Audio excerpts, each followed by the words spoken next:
There we go. All right. Take two.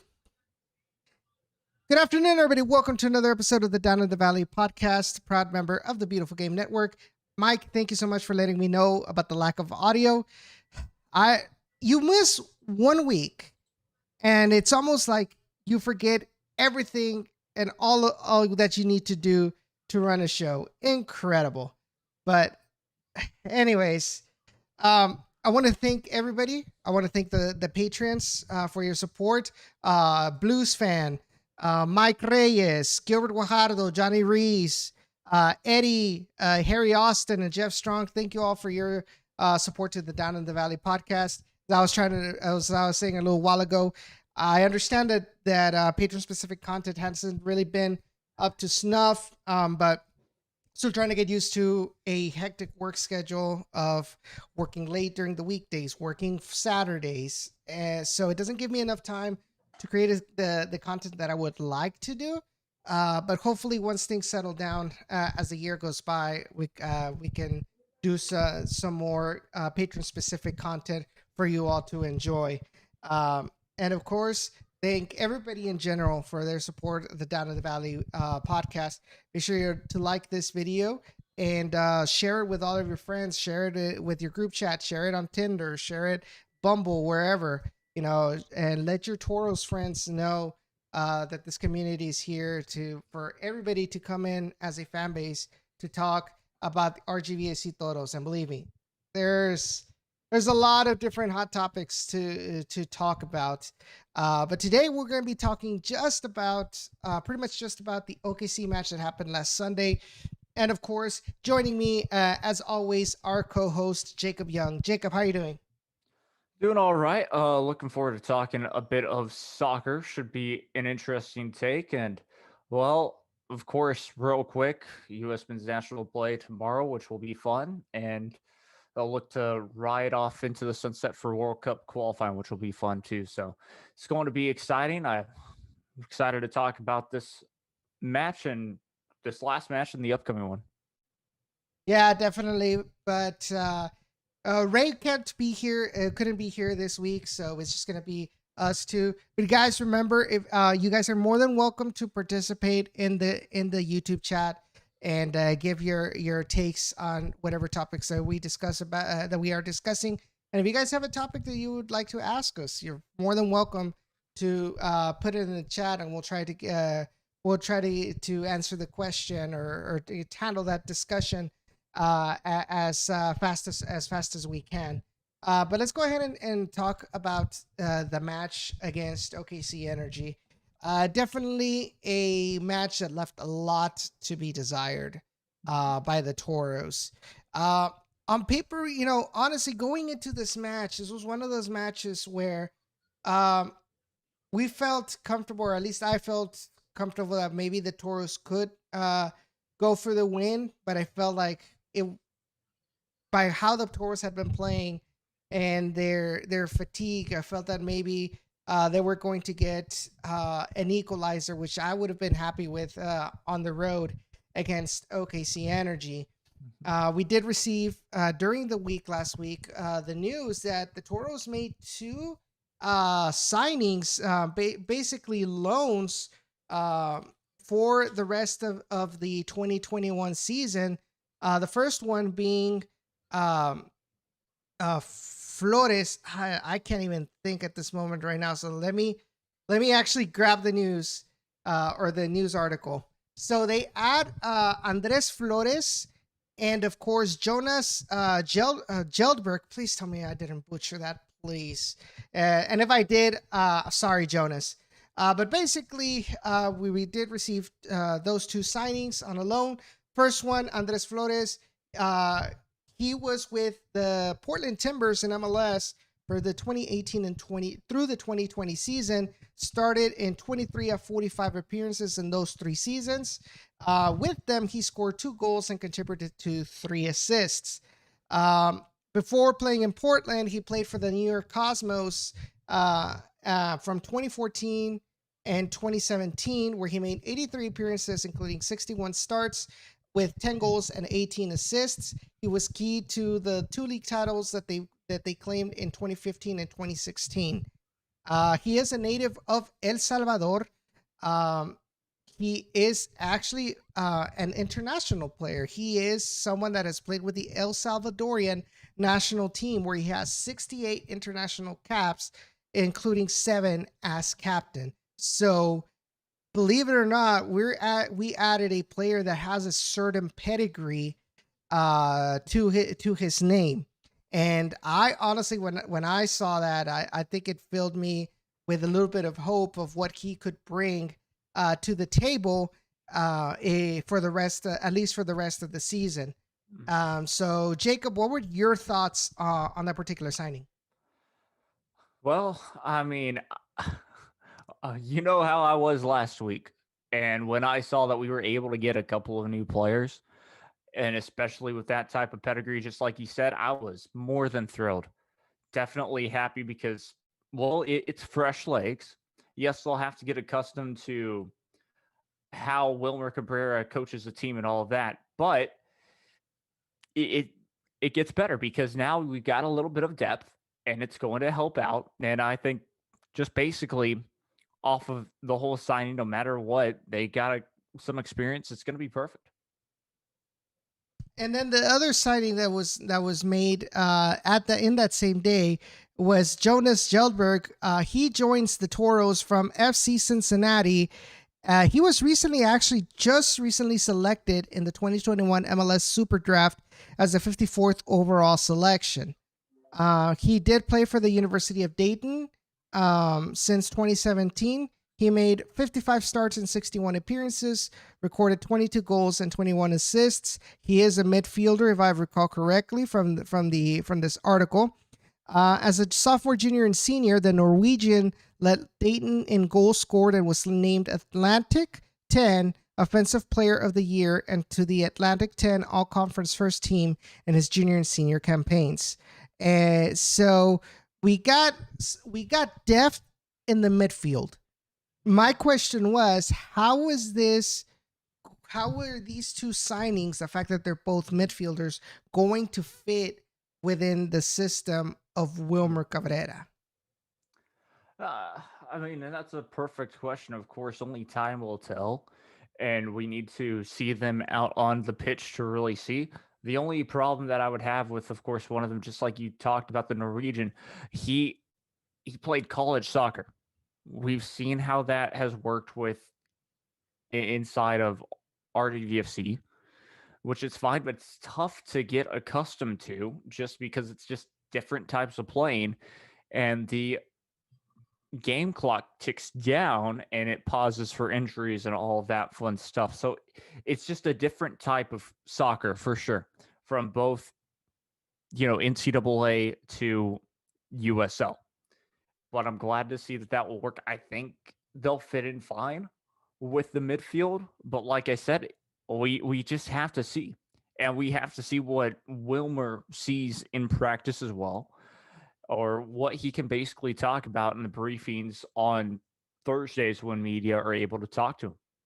Now, here's another thing. I think you touched up upon the fact, that he is a player coming off of college. Mhm. And one of the differences between previous years and this year is that for previous years, the Tours would rely on these kind of players to be their starters, or to kind of build this team around these college players, whether they were picked in the MLS Super Draft by the Houston Dynamo, or they were acquired, or there were players that did not go into the MLS Super Draft, but did graduate out of college, played in college. So uh, that, I think, is a key difference. Um, Jonas will be a player that will come in as needed to provide a little bit of depth in the midfielder, um, which kind of begs the question then about what's going on with Juan David Cabezas. If he kind of fell back on that injury that left them out for a couple of weeks before returning against, I believe it was Austin Bold, where he made his return, and then all of a sudden he was out of the roster once again. And so, um, Then you bring in Flores, Andres Flores, who is another one of those players that is similar, you can say, in function to Rodrigo Lopez. He's not going to be playing the holding midfielder. He is going to be one of those players that's going to help out on the attack, as his background kind of mentions how he is very active offensively for the Toros. And the fact that these players were immediately eligible to play, I was kind of hoping to see what they would bring to the table. And so going in with that, the starting 11 for that game against OKC Energy, you had Tyler Derrick back on goal, which is always a good bit of news. And like I've mentioned before, it's not because Colin Miller was a bad keeper. I think he's a really good keeper. He held on pretty well in those times that he was on goal. But I think the experience that Tyler brings to this back line, the leadership, his vocalness, is just something that really cannot be replicated by Colin Miller at this moment. Why? Because he just doesn't have as much experience as Tyler Derrick. Tyler Derrick's been in MLS with the Houston Dynamo, and so he's been in the shadow of other great Houston Dynamo goalkeepers before he entered the spotlight back a couple of years ago, and so he has ample experience to help guide this defense. So like I said, Tyler Derrick being back is obviously a good bit of news. Then you had a back line of 4 with Camden Riley as a right back. Honestly, a questionable decision for me. I'm just going to say it right there. Sorry, I know, Wilmer, I know you don't like when people kind of question your tactics, your decisions. But at the end of the day, like, it is just an opinion on what I've seen from Camden Riley, and I'm really not keen on his performances as of late. Then you had in the middle, you had Adrian Dispe and Eric Pimentel as your center backs, and then up in the right, as the left back, you had Roberto Albuquerque. You had a line of, I guess you can say 4, not a line, but there are 4 midfielders, with James Murphy being the holding defensive midfielder. Then you got out on the right-hand side, Andres Flores, the newcomer. On the left, Rodrigo Lopez. And in front of James Murphy as the center midfielder, however you want to call it, Christian Sorto. That's a very interesting change, considering the fact that Christian Sorto usually plays out on the wing. And so then on top, you had Vicente Sanchez starting alongside Elvis Amo in the striker positions. However, you look at the average positions map that the USL Championship website brings. And let me go ahead and actually bring it up on screen so you guys can check it out, because a lot of the times something is on paper looks like they say a 4-1-3 or 2 or something like that, but in reality it kind of forms another way, especially with the fact how USL sometimes isn't really great when it comes to the starting lineups.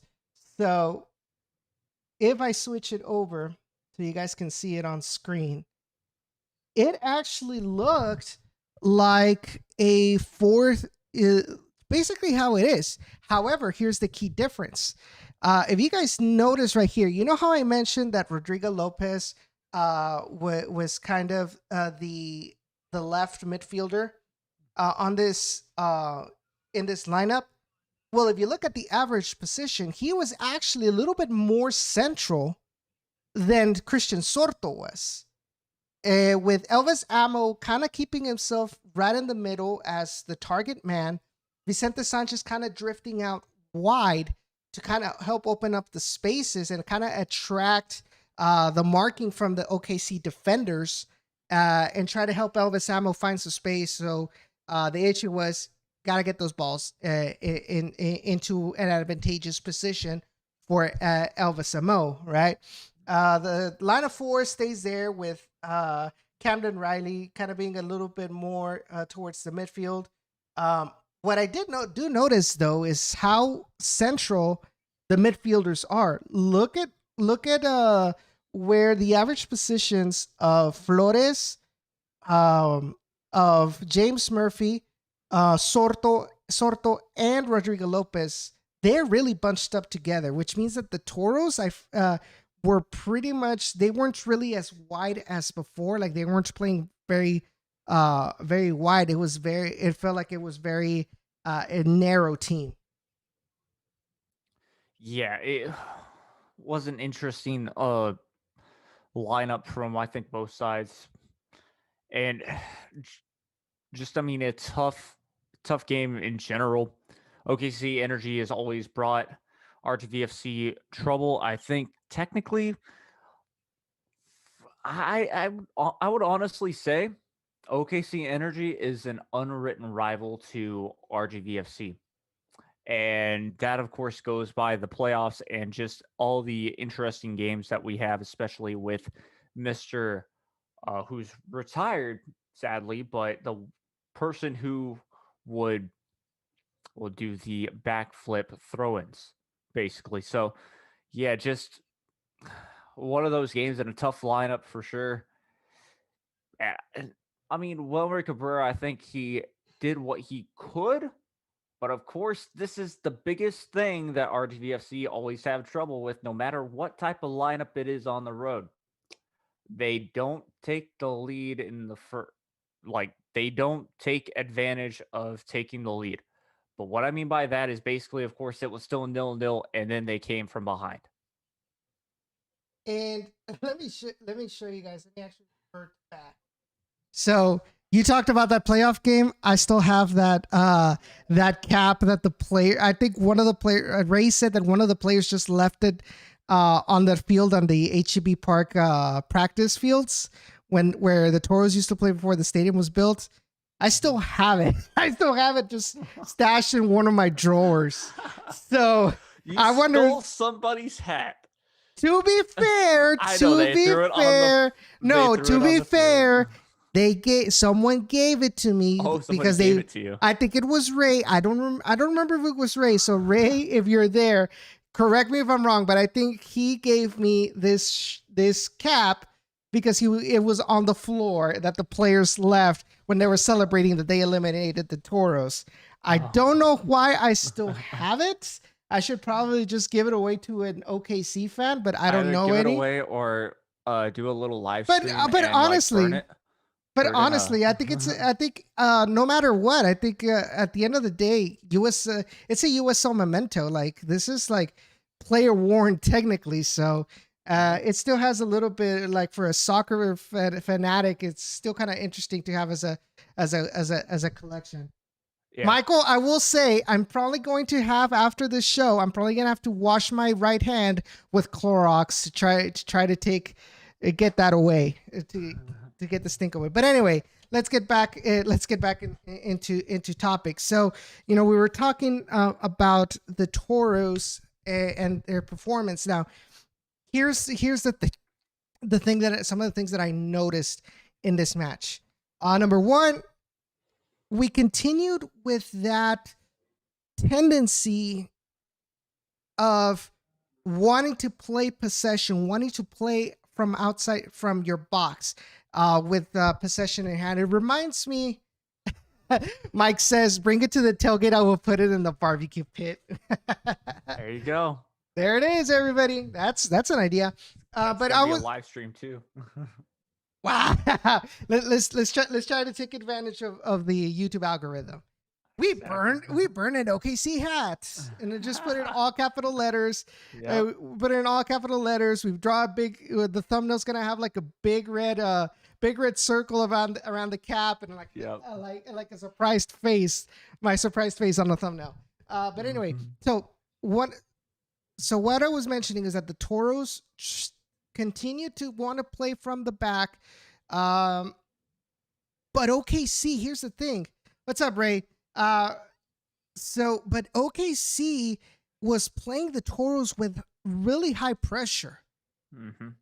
And that caused the Toros to constantly lose the ball in the midfield whenever Mm-hmm. they tried to get past, whenever they tried to find the forwards or even the midfielders. Like, let's say when the ball was in Camden Riley's possession. Yeah.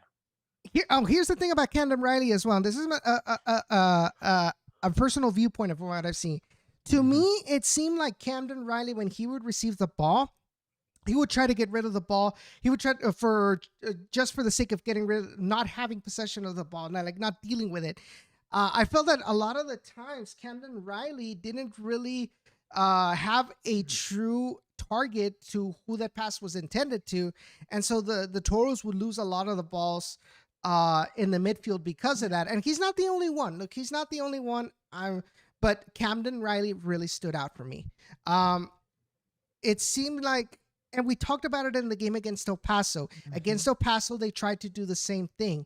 They tried to pass the ball from Tyler Derrick to Dispe. It almost reminded me of a Tigres under Tuca Ferretti.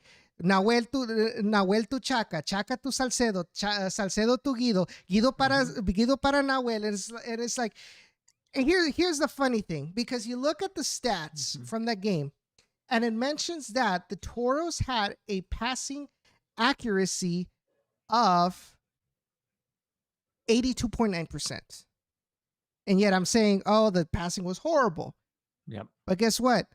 It was all mostly short lateral passing that really didn't have a lot of intent to cause damage. So I feel like that stat was actually very fluffed up than what the reality showed. And so that was one of the observations that I saw. They tried to play with the possession, even when OKC was there trying to create the high pressure. Mm-hmm.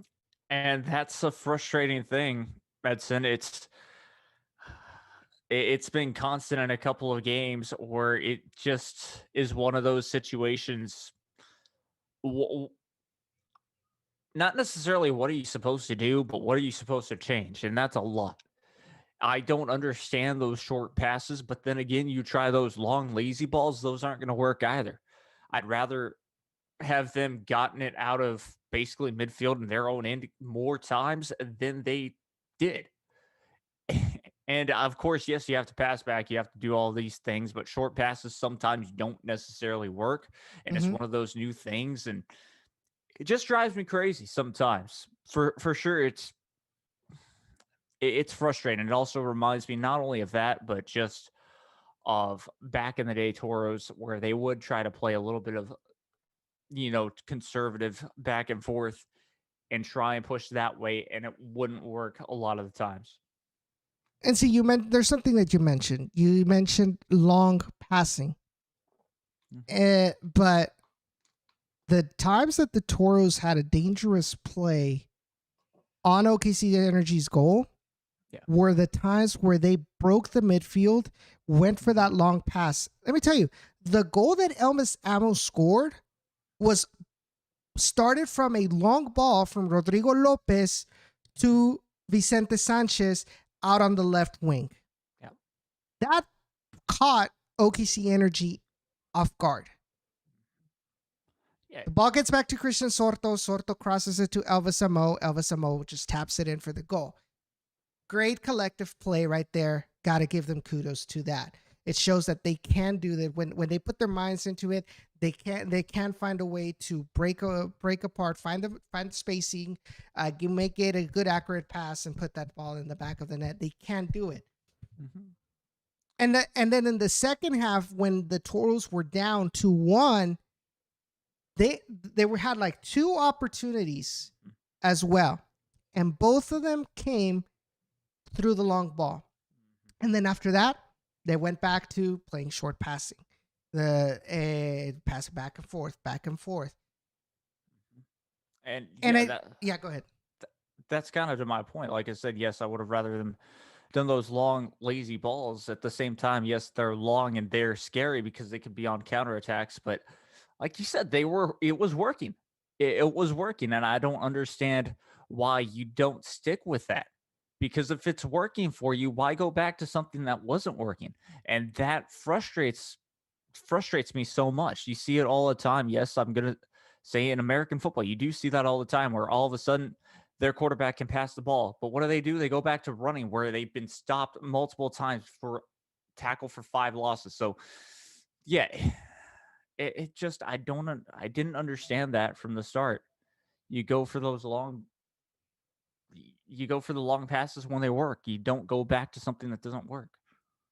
Yeah, definitely. It's Mhm. it's one of those questions that is like only Wilmer knows, right? Maybe that's a style he Mhm. wants to try to implement, but maybe the players just aren't that 100% ready to kind of function like a smooth little very oiled up machine. Yep. Like there's still a lot of growing pains with this team, remember. Mhm. And I think it doesn't help that the team is used to playing different types of formations. Maybe a line of five, a line of four with four midfielders, a 4-3-3. Like it changes. So yes, you become a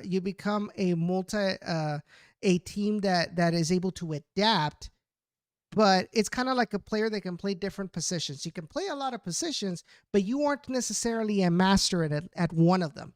So I think this is one of the things about and when you have when you want to have a possession based team, like the players that or the teams that really master it are the ones that play it week in and week out. They're the ones that can play that possession style game very effectively. And the Toros, they don't have that consistency with their play styles.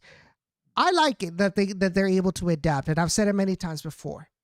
And I'm honestly, after seeing possession based football for 10 years with Tigres, it kind of gets boring, you know. So, uh, I mean, it would works if it ends up working. All right, that's great. But I think, like I said, the what this game showed me, especially now, you got to remember, a lot of teams are playing the Toros with really high pressure. Mhm. So, so I think this short passing kind of thing, it's not going to be effective Oh. around with teams that play you with the high Mhm. pressure. And OKC did that wonderfully. So let's take a look. Oh yeah, go ahead. And Well, what like has our assistant coach said multiple times that used to coach this team? You can't if you have all this possession but can't score a goal, what's the point? you're so right. Mhm. He mentioned that many times, and I think one of Mhm. the quotes he said was, "Without goals, there is no glory." Yep. And that's the thing, and that's one of the things that one of the criticisms that the Tigres under Tuca Ferretti had was, yeah, we had a lot of possession, but if you can't really reflect it with goals, then what's the point? I mean, they would still get the wins because of the defense holding up so well, but with this Toros team, where the outside, it's not a really consistent defense, where sometimes, and even then, even it's not really well balanced because this defense, pretty much the standout is Adrian Dispe Yep. right here. Then everybody else is around at this level. And what happened this game? And here's another observation of mine. What happened this game? Adrian Dispe didn't perform as we're used to. I'm not saying he's the worst defender ever. No, it's hard for players to perform at a top level consistently. If they did, they wouldn't be in USL at this moment. Heck, they wouldn't even be in MLS. They'd probably be in Europe, you know. And even in Europe, you have players that go on a they're on a slump, you know. Mhm. But and in this game, to me, it feels like Dispe. It was that game where it was going to be a slump, or at least to the point where it was observable that he wasn't the standout anymore. Hopefully, that makes sense to you guys.